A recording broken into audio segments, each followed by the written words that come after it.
So as you're kind of going through everything, you got to ask yourself, are you building stories that sell you? And that's honestly like a lot of things. That's one of the things that a lot of people struggle with. So as you're kind of talking about the stories, like you really want to present situations that are relevant.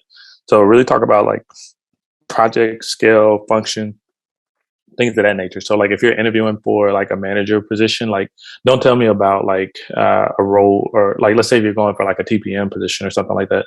Don't talk to me about like the time when you were in college working at AT&T selling cell phones. Like that experience isn't really like aligned. So you just really want to make sure again that it's kind of more of a closer to apples and apples to apples comparison as opposed to apples and oranges. So things to just kind of consider as you're kind of thinking about those situations. You want to make sure that you're thinking about their leadership principles.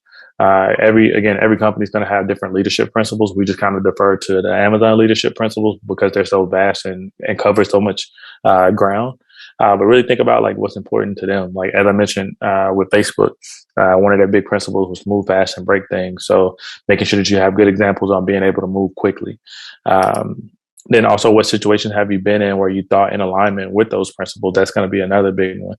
Another thing that I like to think about too, is think about how you're being viewed. Like, I think a lot of times we don't really think about the companies and the industries that we're in, but kind of know like the company that you're in and like what the perception of that company is from outside companies.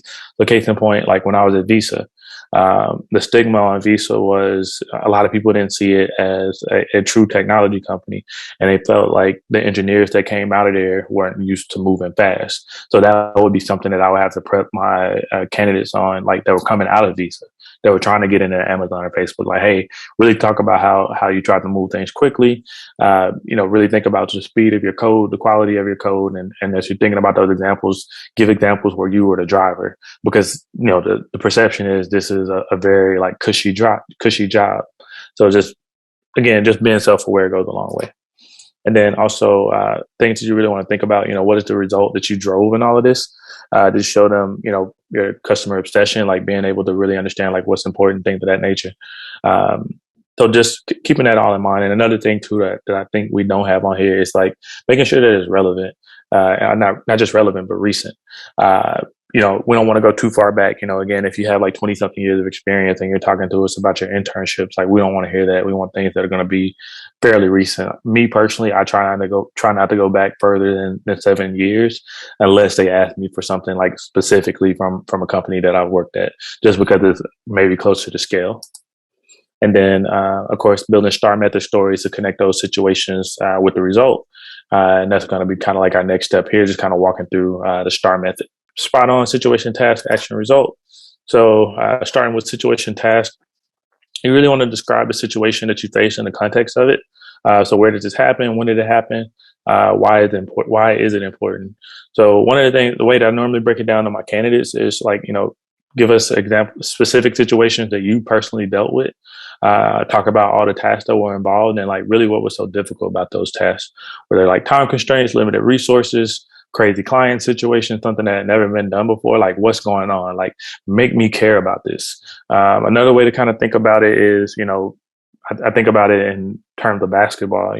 Like there's a difference, and really any sport, but there's a difference between scoring a point, scoring a game winning point, and scoring a championship game winning point. So as you're kind of thinking about those situations and tasks, you want to lean more so on championship game winning points as opposed to just any old point. So think about it from that perspective, and that kind of give you a little bit more insight. So is this story enough for me to care, or is this just a run of the mill story? Like this is just business as usual, nothing special about it, and that's not what you want. So as you're kind of forming those responses, some of the things to think about: how does this answer the interviewer's question? What was the goal in this situation? So really kind of make sure that you're explaining like what we're trying to get out of this. And you also want to make sure as you're building out your STAR method examples that you always close the loop, because if you don't close the loop, and what I mean by that is like, as you're stating the situation and the task, you want to make sure your results complete the story. If not, they're going to take it as you really didn't do anything. You're just telling me a pointless story. So you want to avoid that. Another thing you really want to talk about is, what did you contribute? That piece is a really big part of it.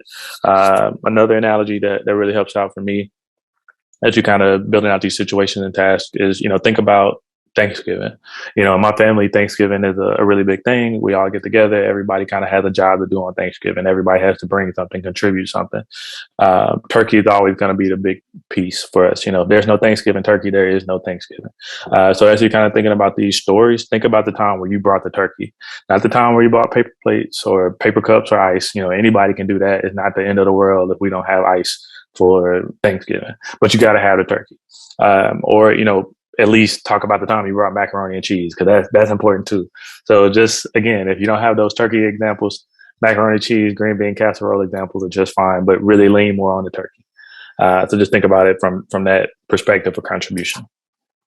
And then also really kind of think about, what were the challenges? As I mentioned, those things earlier, like all of those things really build a suspense and make you care about a story. The challenges are really what make a story great. Like you think about fairy tales, for example, like Rapunzel, the story wouldn't be great if, hey, I saw this girl in the castle, I got her out of the castle, versus like, hey, I saw this girl in the castle, it was 20 stories high, surrounded by a moat and a dragon. I had to go across this moat, had to slay the dragon, I had to climb up this girl's hair to get her out of the castle. That's a more compelling story than the first one. So kind of think about it from that perspective. Like you have more reason to care, and it puts you in a better light. I'm full of analogies tonight, I guess. And then also, probing for some of those follow-up questions. Why did you choose this story to illustrate your accomplishments? What other stories could you think of that relate to this interviewer's question? Those are going to be some really big ones in that one. So just making sure that we're listening with intent to really kind of pinpoint like what the interviewer is asking. So that way we can take that